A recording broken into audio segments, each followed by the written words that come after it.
Затова помани какво си приел и какво си чул. Спазвай това и се покай. Ако не се пробудиш, ще дойда против тебе изненадващо като крадец и ти няма да узнаеш в кой час ще дойда против тебе.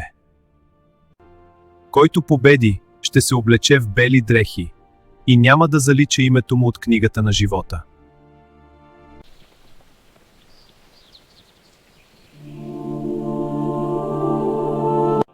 А ще го обявя за свой пред своя Отец и пред неговите ангели.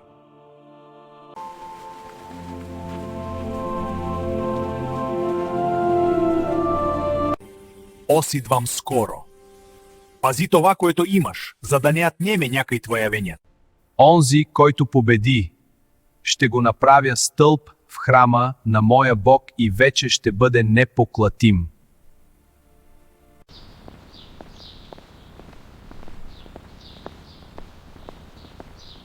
И ще напиша върху него името на своя Бог и името на града на своя Бог. На новия Иерусалим, който слиза от небето от своя Бог, както и моето ново име.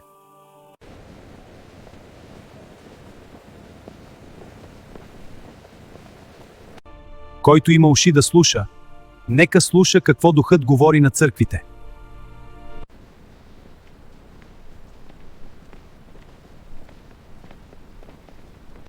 Ето стоя пред вратата и хлопам. Ако някой чуе гласа ми и отвори вратата,